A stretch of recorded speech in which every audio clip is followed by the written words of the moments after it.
Hello, this is Jada Holcomb, a staff reporter from Killeen Daily Herald. Today I'm joined with Donte Jennings, a 19-year-old author as well as mental health advocate. We're here to talk about his book, Don't Quit, This Is Not the End, as well as his community initiative, Empower Me. Donte has been battling with depression amongst other things for years now, so today I wanted to speak with him about his battle with depression as well as his journey in finding community and family. Thank you guys for joining me. I really appreciate it. Can you explain to me a little bit about your journey and how it's been up to this point? I'll say that my journey, it was very hard, because as a young man, I had to go through a lot, and I had to go through a lot of experiences in life. So I felt like the reason why I made Don't Quit was I wanted to make a book talking about the importance of why and how people can build mental resilience, because I know people can get in hard situations, and sometimes you're not able to always have that person to lean on to. So I gave them coping mechanisms, and I gave them ways to build themselves up and keep on moving forward in life. So that's why I made the book Don't Quit. Definitely, and I do think it's important, especially for youth. And I know you guys mentioned as well the black male demographic and how it affects you guys deeply.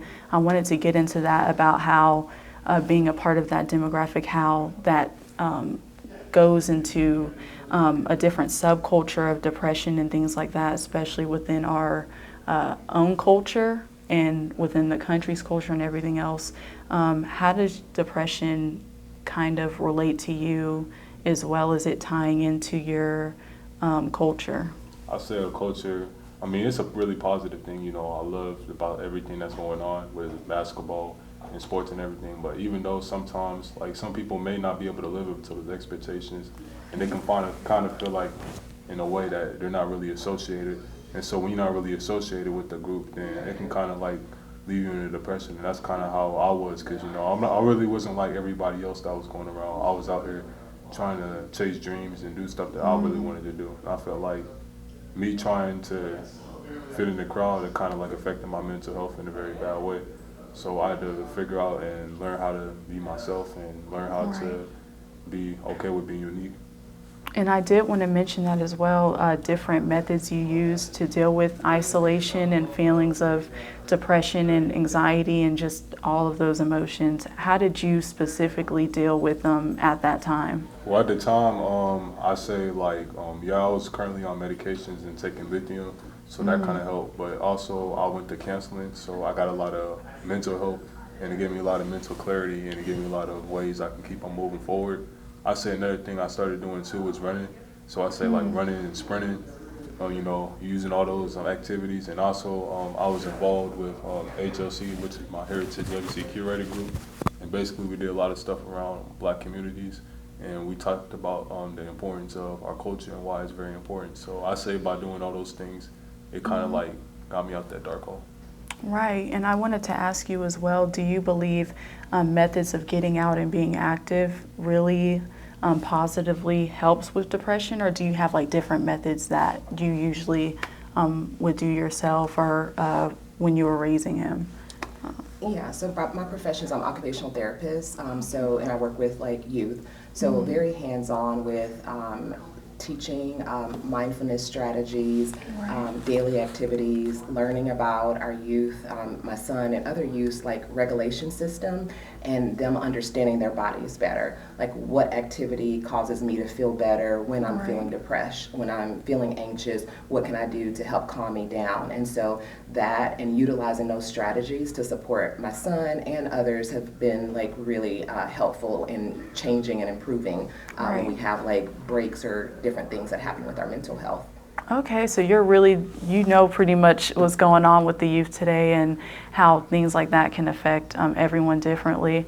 Do you know when you started experiencing that depression, or at what age, or was it kind of just a blur? It was kind of I remember it vividly, because I was going through a lot of the time, but it happened when I was the age around 14 years old, and it was my first time transitioning out of high school, and it was it was a new experience, because it was just hard for me to witness I'm gonna lose all my friends, and going to that transition phase. So at the time, I was in a hospital, and I was hospitalized, I think, like 2 times in a row.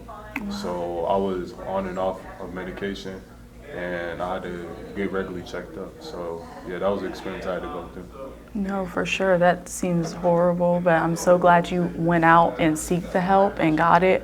I know a lot of people, especially in your book, you do talk about how you believe people should reach out and should, experience the things not by themselves and as a community. About the book, Don't Quit, when did you realize you wanted to be a co-author of a book? I said my mom was doing a lot of books on self-help, and like it kind of like it didn't really happen. Like it wasn't like one of those experiences like I wanted to be an author, because at the time I really wanted to do my own thing. I was still trying to figure out what I really wanted to be in life. But then after I got out the hospital, I went up to mom and I was like, "Hey mom, I want to go make a book," and then that's when Don't Quit was made. Right, and can you explain to people who may not know about the book, kind of what journey people can go through while reading it? I said if the people can go through, like it can be like any journey. Like you don't have to just use it just for yourself. You can also use it for other people that that are in similar situations as I am, because I know a lot of people go through a lot. And I want to give like strategies and give them coping mechanisms and give them ways they can move forward and go forward in their life. Right, and do you see a difference in how different generations cope differently to the same type of thing, whether it's depression, anxiety? Do you speak about that as well when you go to different events, or is it kind of mostly focused on youth in the area? I'll focus mainly my events around youth, but also focus on like younger adults too. So Right. like I kind of like keeping around that realm, because I'm a young adult and I feel like I kind of know the struggles and like everything people have to go through. So I feel like I relate to them on a more like a relatable level. So that's why I like doing what I'm doing. Right, I definitely understand that. It's hard for me to speak for other people, but I can, speak for myself. Yeah. Is there a favorite message that's in the book that you want just anyone to know who might watch this on Facebook or YouTube? I say a message. Well, it's not clearly from the book, but it's kind of like what my own philosophy. I say like learn how to turn your pain. You can turn your pain into something beautiful.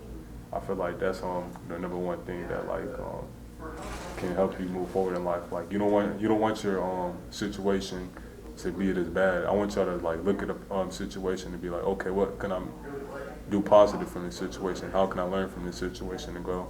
So I want y'all to look at life as like a growing experience. And Right. like you want to keep on moving forward. That's the main thing I want to get from the book. For sure, and I know isolation is a big part of why people still experience those emotions, because even if they're surrounded by people, they feel like they're alone in how they're feeling. So I think it's always good to, especially for the youth, to create different medias of art that express deeper meanings and deeper feelings. I think that's very important, especially within the Killeen community. Speaking of community, what role did you play in making the book specifically, Don't Quit? Yeah, so Donte did a great job explaining. He came to me very early on in his journey, and his ability to say that he wanted to someday, because at that moment he couldn't, because he was like on lots of medication and different things. The fact that he had enough like hope that this wasn't going to be the end of his story. So when he told me that, I kept it in the back of my head, and then we really went through the process of getting him better, which took about a year. And then after that year, we revisited, and I asked him when he started getting better, is he ready to share this with others? And so at that point, academically, he had lost a lot of academic knowledge. So he would tell me what he wanted to write, and I would write it and ask him questions. And so that's how it's really, the initial part of it is a conversation between a mother and a son as he's navigating through challenges and thoughts. Because very rarely do you get that raw experience. So when we wanted to help others, we wanted to like get in the raw point of it and really explain what that journey was like from when it's extremely hard to getting to the other side of it. And so that's what that book kind of does and everything. For sure. And what age do you think our time frame would be a good time frame if someone's feeling isolated or depressed? Should they reach out to a parent or a guardian? You know, I'm very big on at 3 years old, we start empowering our children. That's great, yeah. We give them voices, even if they can't communicate through activity, through drawing, you're able to teach them how to express their feelings through other outlets. And so that's when I would say, like very early, start giving them a way to express that, even if it's not verbally, they can draw, Right. they can, you know, show you stuff. And that way, if they learn that my feelings are important and valuable, then when they're starting to feel as they grow, they have a better way and language to communicate that, whether it's verbal or nonverbal. For sure, and for parents out there who have youth or kids who are experiencing similar things as Donte, what do you think all youth should hear from a parent or guardian, or just what steps can a parent take when dealing with that? Yeah, I think the first thing, and you know, a lot of the workshops and events I do is centered around now educating our parents from a parent perspective. And so really being able to not be judgmental when they're noticing something. A lot of times if a parent is, because they don't know, right, kind of judgmental about what's coming at them, or you shouldn't feel this way, or, you know, you're better than that. Although the words are there, the intent can feel different because it lacks understanding and it lacks empathy on what's going on. So definitely like non-judgmental whenever you're asking, like, how are you really doing?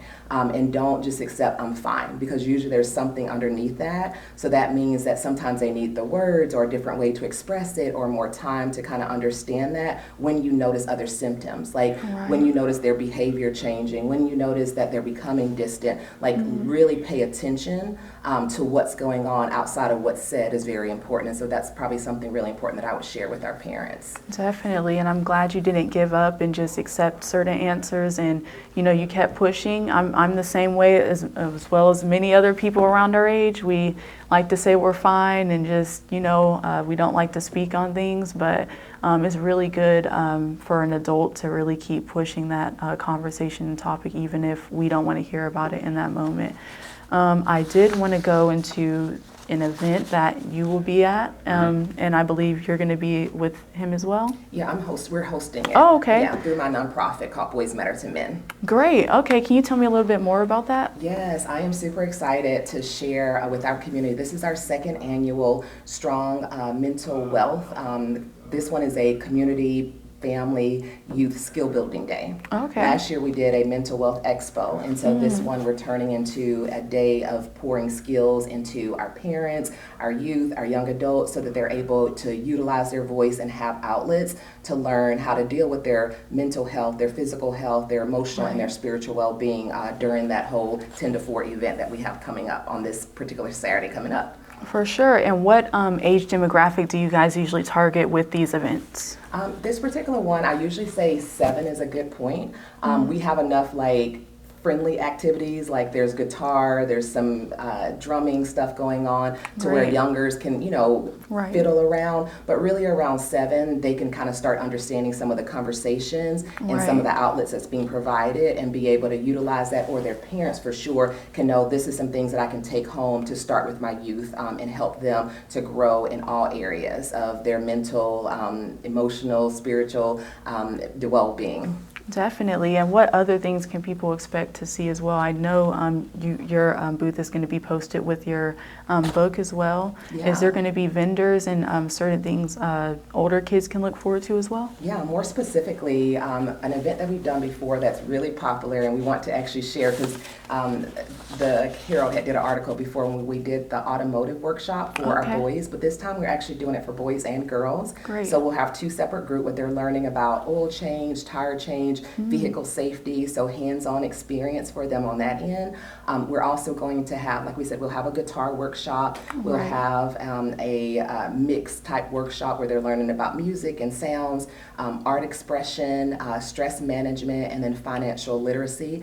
We're going to have a youth panel where youth get to kind of express kind of how they're feeling and what's going on, so parents can listen to them. And then we'll also have a parent panel where they're able to come up with solutions of how they can work together to ensure this is a better school year for our youth. And then we have guest speakers who are coming from San Antonio and Dallas, speaking on mental health and community building. So just a lot of great resources all in one spot for that event on this Saturday. Definitely. And I hope one of us will get to go and attend and cover you guys. That's amazing. What do you think is the most important part about doing events like that for the community? And I think he was sharing about the drive. Okay. Do you want to share about the mental hygiene drive that will be there I'll going share a on little bit too? of drive. I say we're doing a mental health drive, so it's a drive and it's a hygiene drive because I got a grant over that. And basically, I wanted to do the hygiene drive because this month is Minority Mental Health Awareness Month. Right. And basically, I just want to give like help to, because our type of group, which is mainly ethnicity of Black people, I feel like they need a little bit more confidence. So I feel like by giving people these hygienes, because you don't really know what anybody's really going through. Like they could be lacking on toothpaste, toothbrushes, combs, or brushes, and we want to give that opportunity because I know what it's like and I know what it is to always try to be there and always try to fit in. So it's kind of hard to be fitting in all the time. So I feel like even I was sometimes like I didn't really have my faults like that. So it's just like the fact that like I've been able to give it to those people. I feel like it's gonna make me like better as a person, and that's why I wanted to do the hygiene drive. For sure. And was that your idea, or is this like an overall just way of you guys expressing different parts of mental health? Yeah. Because I know you guys are going to go through all the different levels and different aspects of it. Yeah. Overall, we kind of talked about what would be a good thing to help. We're actually partnering with community and schools. Okay. And when I had a conversation with them, they said that one of the things that they were noticing is their middle school and high school didn't always have hygiene products. And so we decided to include a Don't Quit or anxiety book plus hygiene products that we can kind of donate so they don't have that as being another barrier to bullying and other things that may affect their self-esteem and their mental health. For sure, and I know we've all, witnessed, whether it happened to us or other people, that effect it can take when you're not probably, or when you don't have the right tools, whether that's educational or hygiene-wise. It's great that you guys are teaching the community different things and providing those resources. Can you explain to me a little bit more about the initiative that you started called Empower Me? So Empower Me, Empower Young Black Kings is something like we wanted to pour into the young. So like it was mainly supposed to be for teenagers, but then I started thinking about doing it on younger kids because I feel like if the younger kids could take in this information at a young age, then imagine the leaps in type of knowledge they'll be able to have and contain. So I feel like I wanted to do it for the younger kids because I feel like the whole thing about what's going on around our mental health, I feel like if you could teach that at a young age and have them taking on that information, then I feel like they can use that and they can utilize that and they can move forward in their life without trying to navigate it at the age I was, which was 14 years old. So like that's why we wanted to pour that into them while they were 7 years old instead of just trying to just give it to them while they're teenagers and they're already going through the process. Right. And do you know when that initiative started? The initiative started, I started in November. Okay. So we're about to do it 2 more times. But yeah, I really enjoyed the Empower Me, Empower Young Black Kings. We learned about HBCUs, we learned about our culture, we learned about how to get jobs, and we learned about a lot about entrepreneurship. So I feel like I'm really excited about, and I'm really anticipated about how it's going to go for these next 2 rounds. Right, and how can people participate in the initiative? Is there somewhere they would look, or is there a way for them to sign up? Yeah, so we've partnered with Boys Matter to Men, which is my nonprofit, with our mentors, and so he collaborates. So usually it's on that site connected to boysmattertomen.org is where we always will kind of let know our different events that we have together. Okay, and for the next event specifically, do you guys know what you guys are going to be putting on for the community, or is it kind of just an overall rough draft of how you want the event to go? You mean for the one on this Saturday? Yes. Or just for an initiative for Empowering Me? Yeah, so Empower Me is a 12-week program. Okay, gotcha. It runs for 12 weeks. The first part deals with a book club that's related to mental health. And then as Donte said, the next 4 weeks deal with those areas of HBC college information, history, entrepreneurship, and it ends with a community service project where they actually get together and plan a book drive and they donate those books to the daycares. So community service, confidence is all built into paying it forward is that initiative. And we did one this past winter, so our next one should be coming up in summer, and we're just finalizing the dates. Okay, and well, that's really good. I'm glad you guys got everything set up, and I hope the community can go out and support you guys. Is there anything else you guys would like to let the community know, whether about the initiative or just overall mental health in the youth of today? Yeah, I think the biggest thing that I would share is what we've learned through this journey together is that community matters. For sure. You talked a lot about isolation, and that is very true. Like, the thing that made our story different is my willingness and his willingness to not let this be something that we just kept in the house. We shared our journey very publicly, so that others can be aware, even when it was hard, how we navigated through it, so they could be encouraged and understand that they weren't the only ones dealing with that situation. So if a parent is listening or a youth is listening, please know that you don't suffer in isolation. When we come together as a community, which is what we're trying to do at all of our events and everything we do, is bringing our community of youth together, of parents together, of resources together, and putting it in front of them so that they have it and they know I'm not the only one struggling through this. For sure, I definitely agree. I know, when I was dealing with my own personal things, that was like the main thing on the top of the iceberg is you think you're alone and you think people don't want to hear about certain things. So I'm glad there's adults and youth alike who can come together and do and put on community events like this to inspire the youth and inspire even older people to get involved with the community and help out. Thank you guys so much for joining me. I really appreciate it. If you would like to tell your story to KDH News or get in touch with us to let us know about local events coming up or books by youth or adults, you can email us at news@kdhnews.com.